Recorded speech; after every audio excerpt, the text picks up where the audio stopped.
Good morning. Welcome and thanks for joining us today for this webinar. Today, over the next 30 or 45 minutes, we'll be talking about how to unlock growth and efficiency throughout your entire business through the use of a highly visible network system of record. And just to kind of set the stage with maybe a thought-provoking question, I would love you as the audience to consider what information or data that typically sits with your network and outside plant is needed throughout the organization to allow other functions to do their jobs. I'm Jeremiah Sloan, Head of Product Marketing here at VETRO. Joining me today is Will Jonas and Jason Margot, two product leaders and experts in this space. They've been helping operators and telecommunications companies for years deploy the tools and the systems that they need to be successful. Will, Jason, thanks for joining. Hey, Jeremiah. Happy to be here.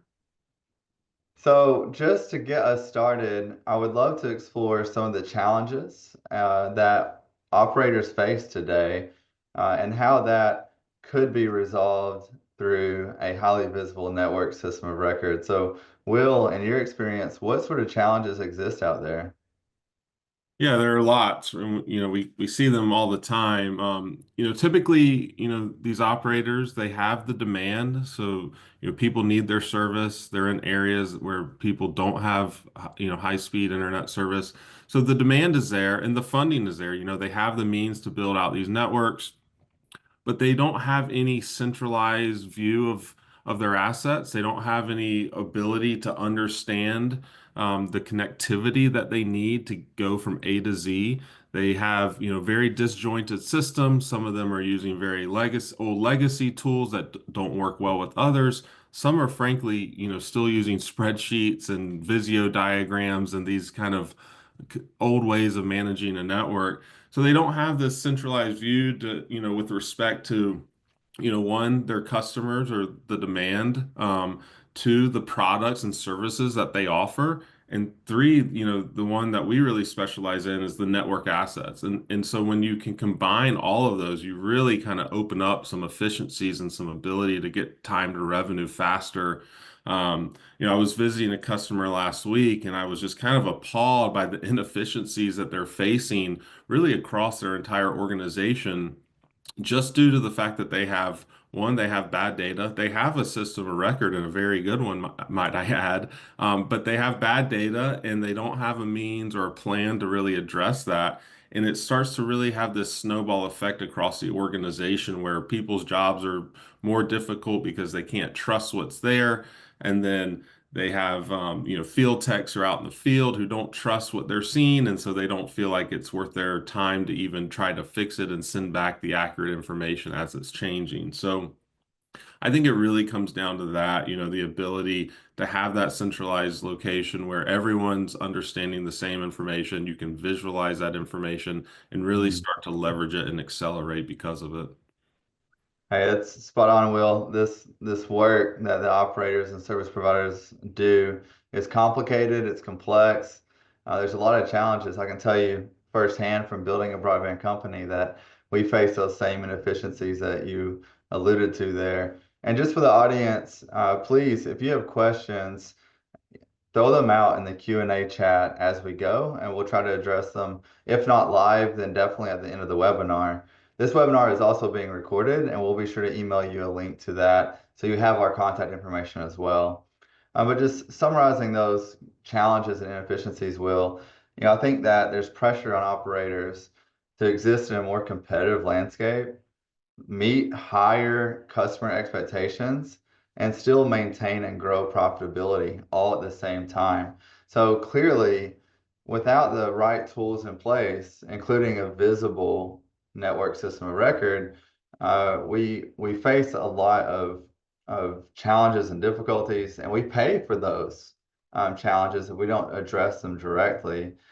I think there's six areas from executive leadership to accounting, sales and marketing, all the way down to field ops and network operations that really suffer when they cannot see the information that they need or cannot access the information that they need when it comes to the network.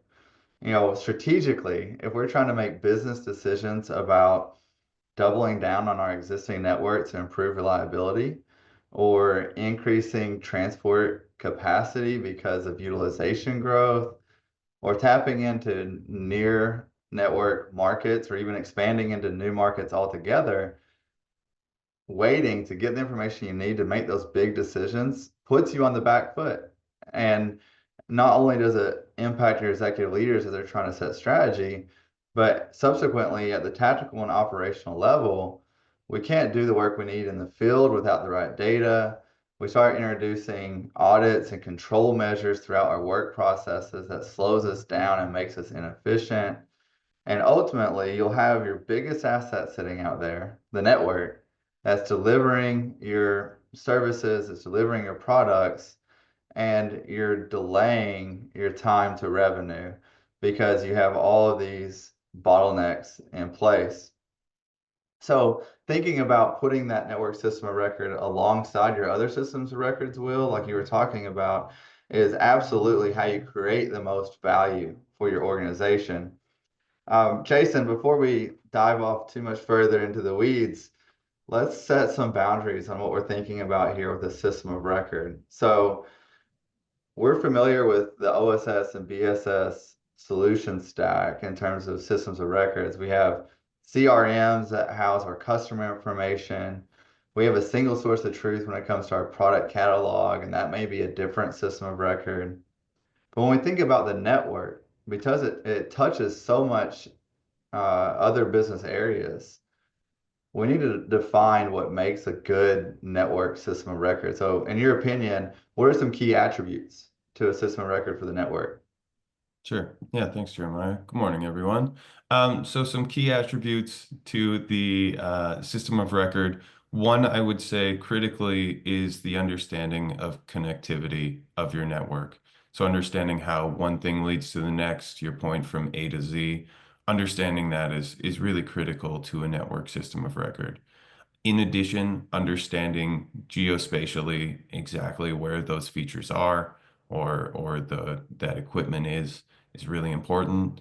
And then finally, understanding both the equipment and the status of where things are in real time is really important for a strong network system of record. Yeah, spot on. So not only where does it exist in the world, but also how does it provide solutions to other functional areas within the business? Where can we sell services? Where can we maintain certain technologies? Where can we improve our network? Because we know how things are connected. Knowing how things are connected, I wish that was a feature that we had had in my early days as an operator. We deployed to a new network, a new market, deploy the network to a new market, and had a distribution cabinet go down.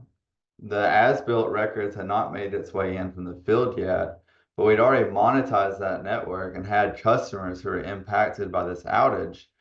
And so we're out in the field and we're trying to restore this cabinet. And the phones are ringing back in the office.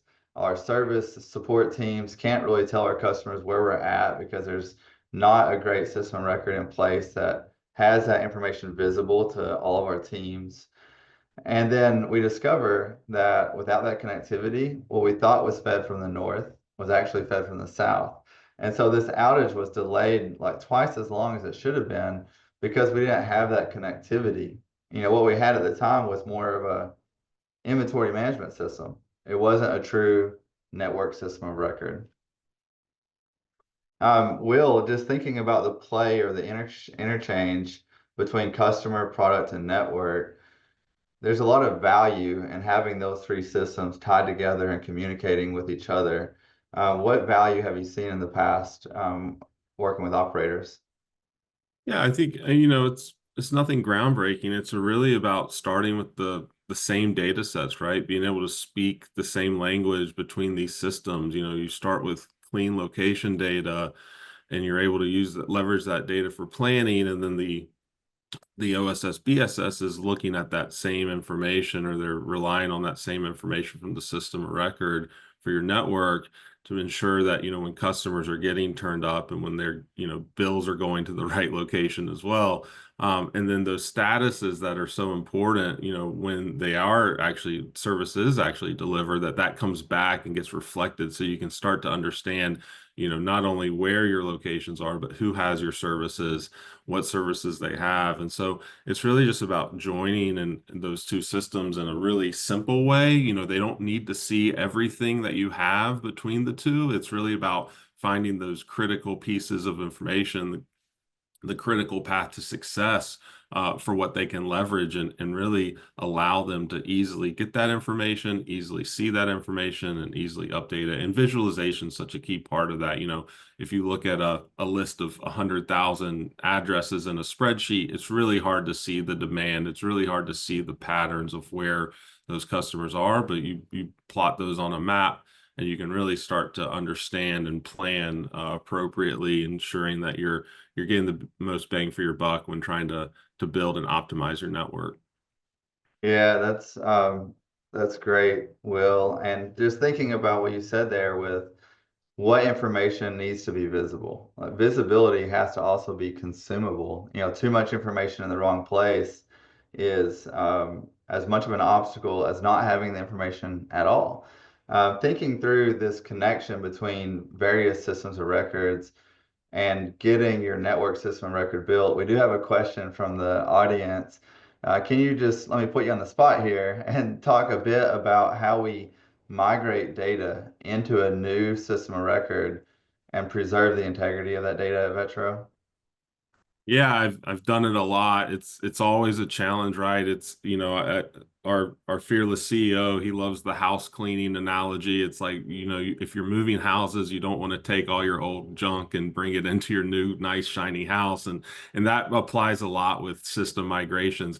Fortunately at VETRO, we have just an incredibly easy to use system when it comes to understanding like standard GIS data sets. So we have a very open and easy to use API where we can bring in data really of any format, standard format.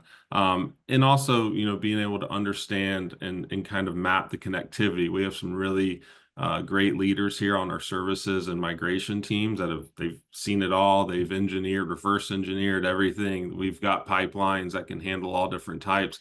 And so it's just about seeing that data, understanding what you have, and really understanding what you don't want to bring is just as important as what you do want to bring.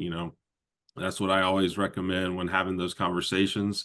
We start small, we define what good looks like in a small area, and then from there, because we have such a technologically, sound system, we can really scale that with some codes and scripts and pipelines to bring that in efficiently. So that's something that, typically needs a deeper conversation to kind of understand what you have and see the data and understand what you're looking for. But it's something that we do all the time, and we're really successful at it here at VETRO. Thanks, Will. So just talking about this network system of record, in one final way or one final view, before we start talking about more of the value creation around a network system of record, what I love about this slide is how it illustrates the network itself underpins every business function. I think traditionally we've thought about outside plant and service delivery, the network itself, as more of like a engineering or like technical function.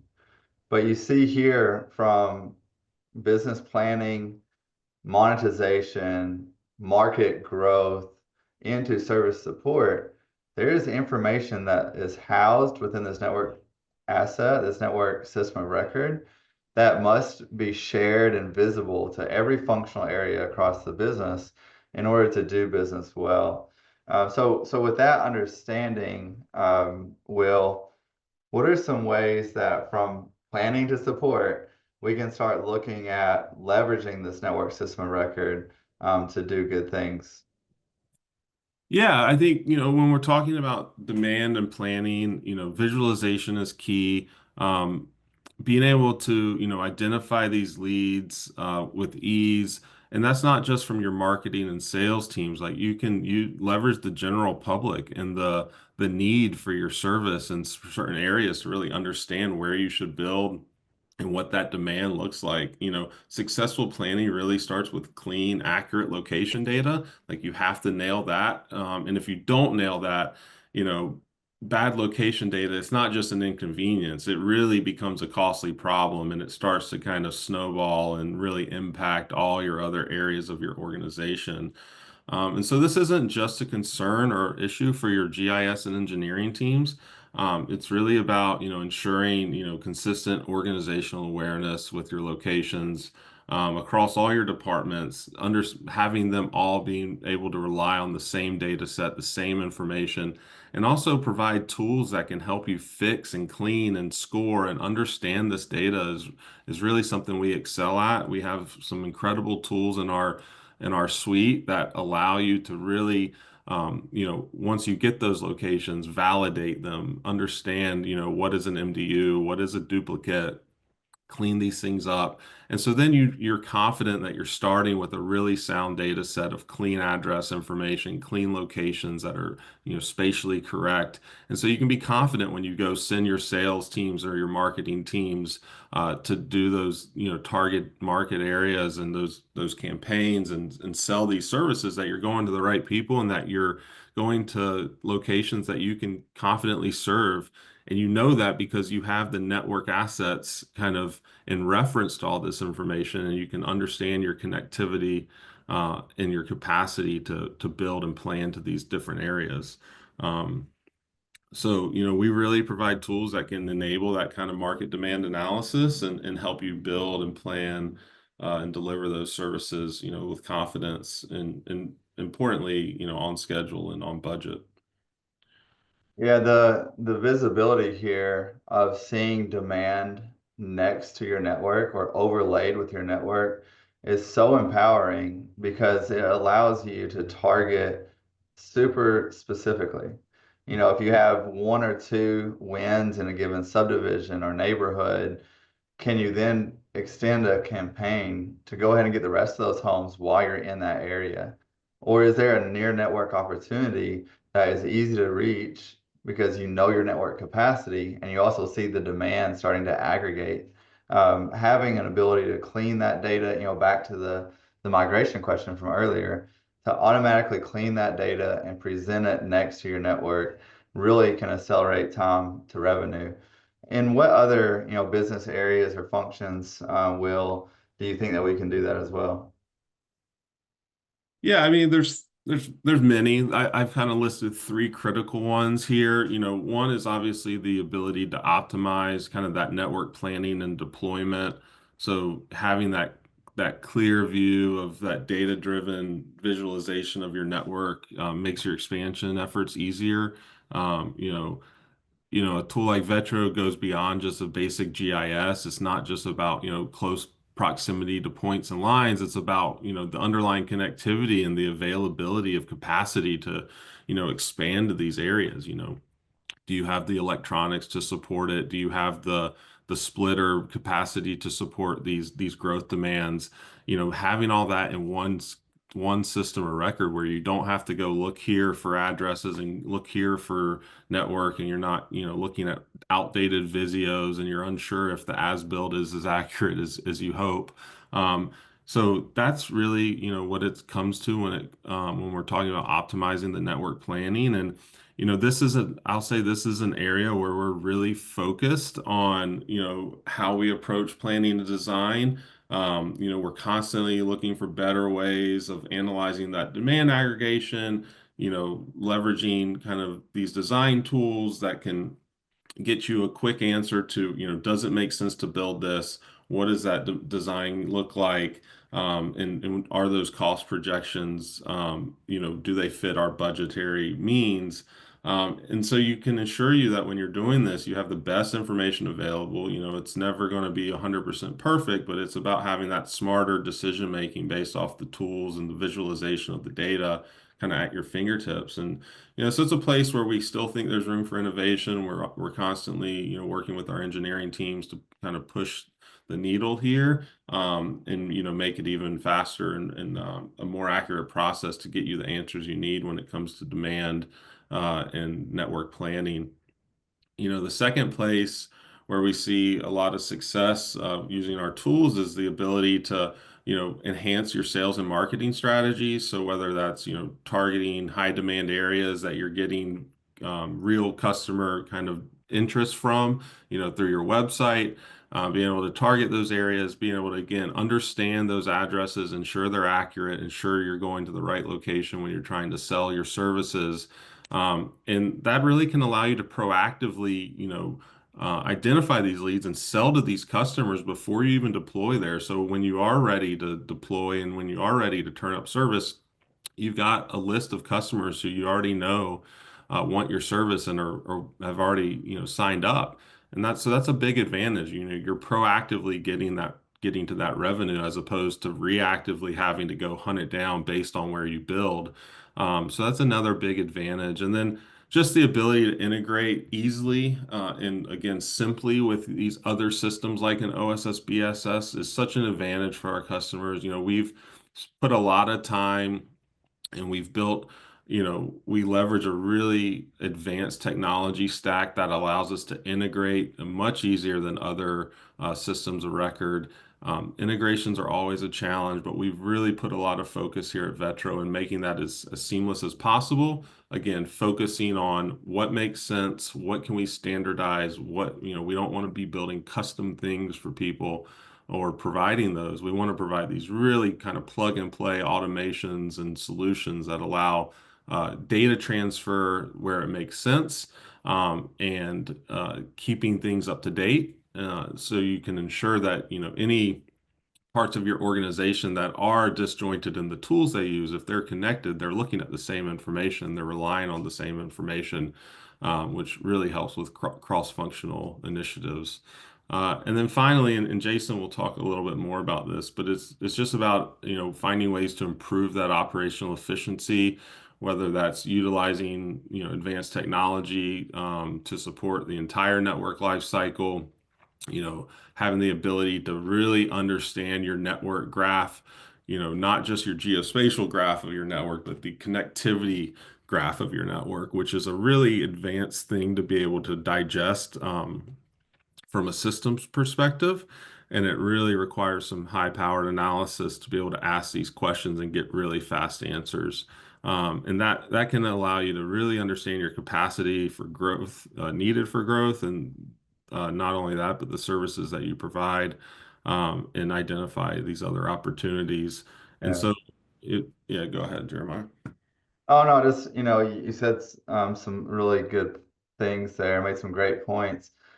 Thinking about this acceleration to revenue, you have optimizing the network, you have leveraging the network to be proactive in your sales and marketing strategies. And then once it's delivered, how do you increase operational efficiency to drive profits? Just thinking through examples from past lives there. If you have a reactive sales strategy because your sales team does not have visibility into the network, then you're going to burden other areas of your business, right? My director of outside plant and service delivery, I swear there was a worn path on the carpet to his office because our sales team didn't have the visibility to be proactive in their sales. And so they had to go ask permission to deliver a service to a given address before they could deliver it or close that deal. That's inefficient. It slows time to revenue. And the solutions that we have here around a network system of record really address that key issue. The the other area there, I guess that I just issue a challenge again to the audience is thinking about service delivery. If you have your service delivery workflow, how many audits or stops are there in that process from start to finish, where someone has to validate what the network is capable of delivering or confirm a given technology or product is available at a specific point in the network? If there's 1, 2, or 3 stops, you might be delaying revenue by 2 weeks, 3 weeks, a month, and the competition can come in and take that opportunity away from you through that delay. So having this visibility cleans up your processes and gets you that revenue more quickly. Will, I saw that you handled the question there about flexibility around sharing design information within a network system of record. Is there anything you want to say about that? No, we have other tools as well. So if that's something that, your organization has to do frequently, export and share information, we do it really well, as well as anyone I can imagine.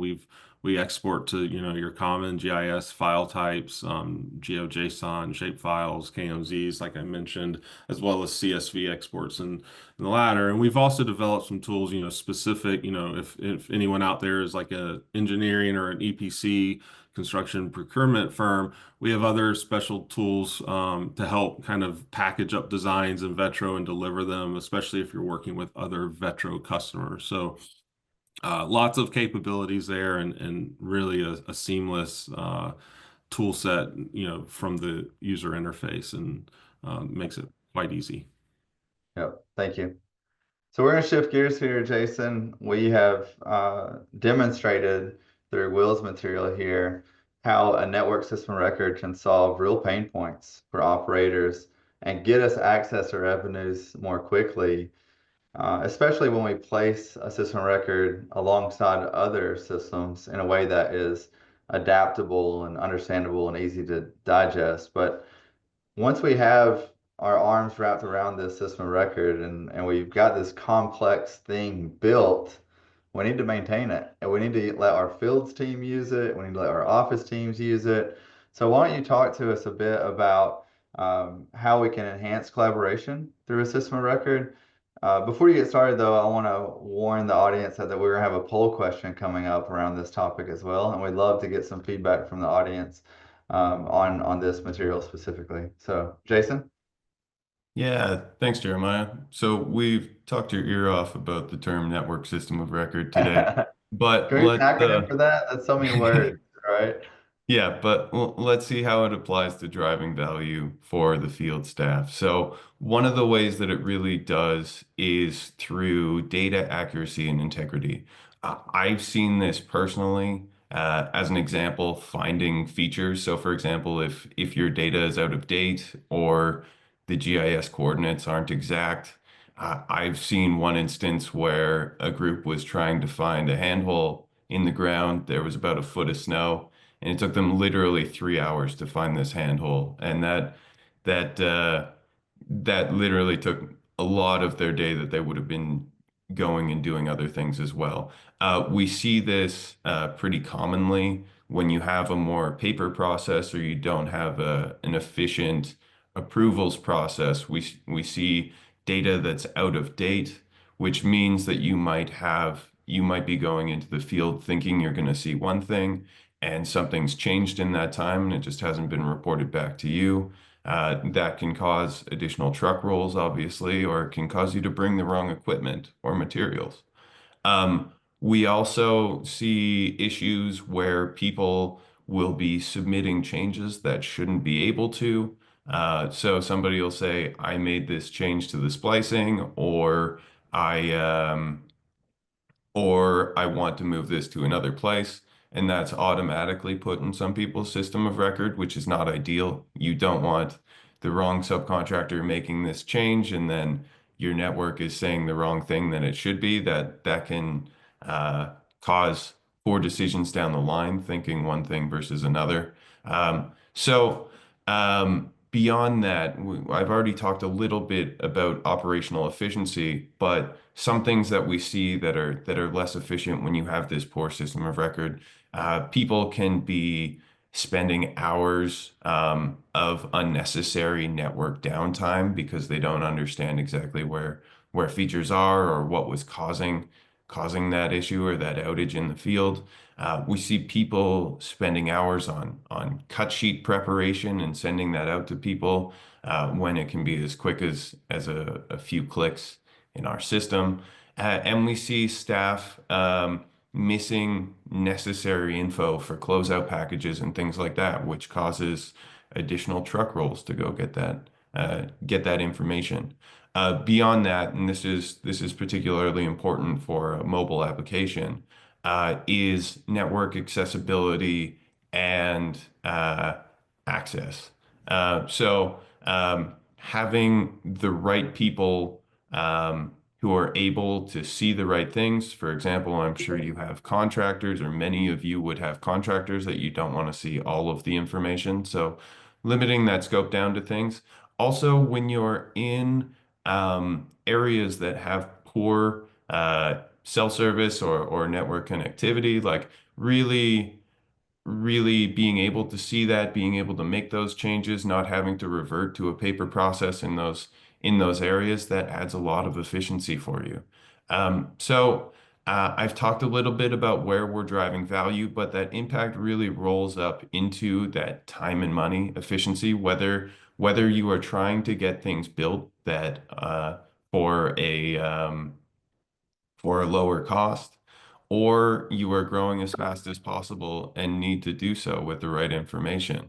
Both of these are going to be impacted by a tool that really leverages this network system of record. Um, Beyond Jason, that, sorry, go ahead, Jeremiah. oh, sorry. Well, just you had me at time and money, Jason, and a quick anecdote there. I was part of a workflow process at a utility where one field activity, one task in the field would generate 6 copies of the same piece of paper. And then there'd be red line changes on 6 copies of the same piece of paper. You can imagine how much time and money we spent trying to reconcile those changes. And so I think what I'm hearing you say is having a mobile platform that you can use to not only see and use your network system of record, but maintain that system of record reduces how much internal resource burn you have around keeping that data live and good. I would get phone calls from guys in the field and they tell me that our records were out of date, and I just tell them to change the plant to match the old record. So that way it's just easier that way. We could do it quicker. Yeah. Probably not the right answer. Absolutely. Absolutely. Yeah, there's a number of workarounds that make sense at the time, but cause compounding impacts in the future. Really, a lot of that tends to result in poorer data quality. And what we've seen from talking to a number of customers is this either impacts your business valuation. So if you have poor quality data, when you're going to sell your network, if that's something that you're interested in, we'll see customers who have gotten 3x less of a multiple on their business when they're trying to sell, which is extremely meaningful money for them. Yeah.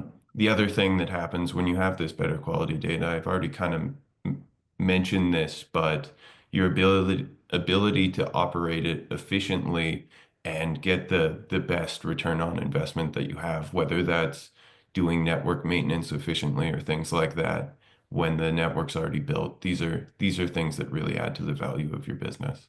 Yeah. So I've talked a little bit about the impact, but now let's get into a bit more about the customer validation. So we have customers who are using this for a number of different purposes, whether that's doing walkouts, where they're able to quickly map out geospatially exactly what's going on. So you might have a high level design. You might be walking out and you might say, oh, there's actually a tree in the way. We have to go around this. Those things can be done accurately in our system. And we see this working really well at scale for a number of customers. So people doing one field staff doing an entire walkout exclusively on mobile with GPS accurate data, and also that integrity to reject and inspect everything individually. We have customers who are doing their entire provisioning workflow, so doing a complete drops program using exclusively VETRO Mobile and getting a lot of value and really positive feedback out of that. And it's working at scale. So you've got numerous splicers going out in the field and doing this. We also see people who are doing purely inspections of existing things, whether that is handholds or flower pots or pole inspections. We have those things where people are doing this at scale. Uh, and Beyond that, we've got a lot of value that we're hoping to drive from what we're hearing from this field. So having this done at scale is fantastic. But what we're going to drive towards in the future is making it even more flexible so it can fit exactly into your existing business process. We don't want to change things out. We're building to really support you and make sure that you're successful in the way that you do things. We're driving towards even further scalability. So it's working great for huge volume, but we're hoping that we can make little changes that make that even better. We are driving for further efficiency and further scalability. So we're driving to make it faster than paper, for example, or faster than any other tools out there, and extremely simple. So that if you have a subcontractor who's only with you for 2 weeks, say, you want you up and comfortable in minutes, as opposed to some tools taking multiple weeks for people to truly feel comfortable in the product. So so Yeah, that's Jay. the direction and vision. Jeremiah, did you want to talk a little bit about the Well, poll? no, yeah, we should dive into the poll because it looks like um, it was hard for the audience to choose just one. The spread, the distribution's pretty even, so maybe we should have had an all of the above. But before we talk about the audience's answers there, would just like to emphasize what you said about field walkouts and validation of the network. That validation that you're doing in the field is serving a purpose. It's to close on a deal. It's to make sure that we meet certain service level agreement standards. It's serving a purpose. So if your tool is simple to use, and it also promotes data integrity and valid answers and responses that can be absorbed quickly, then you're going to position yourself to be more competitive. Personally, we had a point in our network where we wanted to receive some new upstream capabilities and capacities. Basically, we're looking for a transport network off of a new piece of our system. And we had a couple different tier one companies that we were working with to deliver that service. And one of the companies couldn't quote in time to be competitive because they had to send people out in the field to collect information, to validate, and it didn't make it back into the home office in time for them to even close on the bid. So having the means to do that with your system of record and to keep that system live is so powerful. Um, what do you think though about the poll results here? So it looks like communication gaps and inefficient tools squeaked out the win in terms of the largest problem, but the other three were pretty even. Any thoughts there, Jason or Will? Yeah, no, that's really interesting. I know from a competitive landscape, how we stack up on as builts is really nice. So we've talked a lot about that connectivity, and one thing you'll see in certain systems is when you make a change to the geometry or where things are on the map, you really have to like reconstruct your connectivity. You have to move every point individually. These are things that we work for, or that we worked really hard towards to ensure that that works well for you. So instead of moving 5 items, it's just 1 point. And that way your field staff who's just trying to walk the street and do so efficiently, and something that they could have done on paper in 1 second is now geographically accurate, and it's done in 1 second or 2 seconds, right? So we've seen that for sure. Another thing, there was the other point around communication, and one area I've seen that really slows things down or hampers things is when you have a really slow approval process. It can really impact how quickly that you can pay, for example, your subcontractors. So I remember in the past, I've worked with tools where there would be some subcontractors who aren't getting paid for 2 weeks because their work hasn't been approved yet.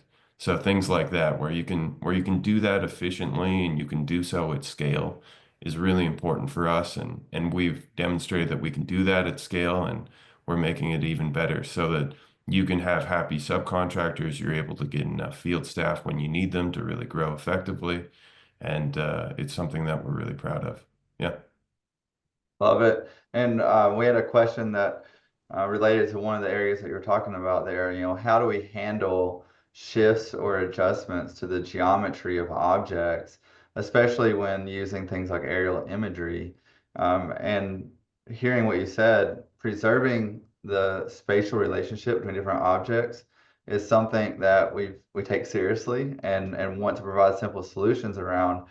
But in this particular question, I think good discovery on what we're trying to achieve as we adjust those geometries is the right first step. And so we'd love to have additional conversations about how we can incorporate aerial imagery or other tools to get that adjustment done correctly, because it is a challenge, but one that we try to make simple for our customers. Yeah, I can speak a little bit to this, Jeremiah. I mean, Please, please. we've added tools to our capabilities that allow you, like this is a real challenge. We see this from time to time. Some areas are more impacted than others. You know, when Google will push out an update to their aerial photography and it will appear to have shifted things. So it is a real challenge, you know, and we don't, but what we've done is we have allowed customers to, if they have, you know, local data sets of aerial imagery that they feel is more accurate, they can load in. Those are typically like WMTS layers of data that they can bring in, and that they can actually create their own base maps in our system using those sources. So that's where we've probably seen people be most successful. But then we also have these kind of micro design tools to help if you do want to, you know, take on the shifting and shift your network. You know, you can do so with things like our coincident line tool, which will move all the lines associated with a point, so you're not having to go and move every single feature. You can kind of select them and move them together. So there's a couple different ways, but yeah, it's a real challenge that we do see from time to time, and it seems to kind of impact certain areas more than others. But yeah, we do have some ways that you can kind of help take that on, whether it's a custom base map Yeah. with local aerial photography or just shifting those features. Another thing that we've seen work really well for our customers is because we have GPS coordinates on the mobile application, you can stand right there, hold your phone literally right next to that pole and get GPS accurate coordinates for that. We've seen in some areas that have really high standards, you can also connect LiDAR and things like that. To get whatever level of accuracy that you need down to a few millimeters or inches or whatever. So yeah, Yeah.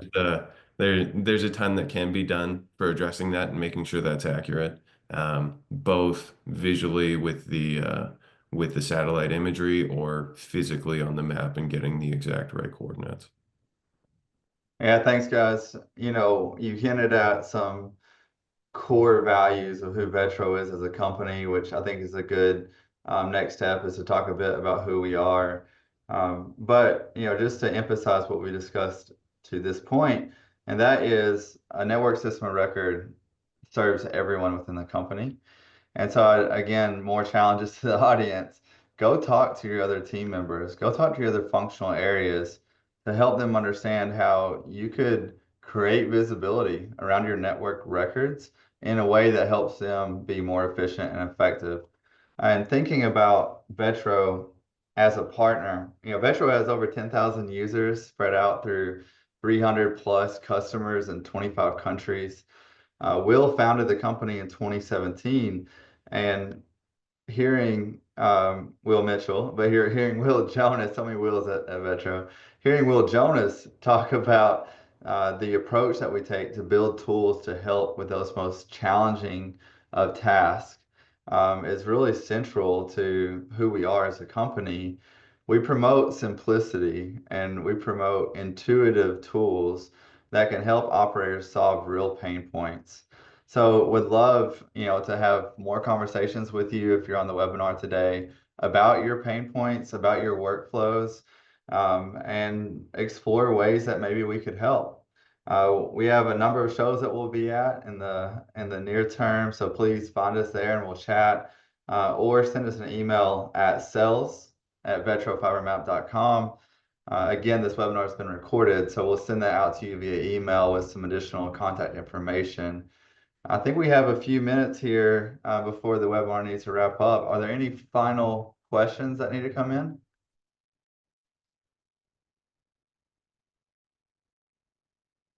Okay, Will, Jason, any final thoughts before we jump off?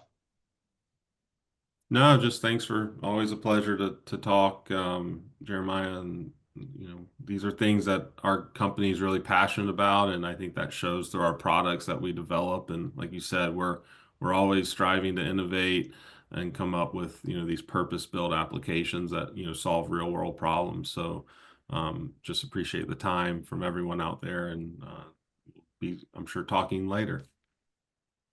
Yeah, look forward to talking with y'all soon. Okay, Thanks so thank you. much, guys. Enjoy the rest of your day.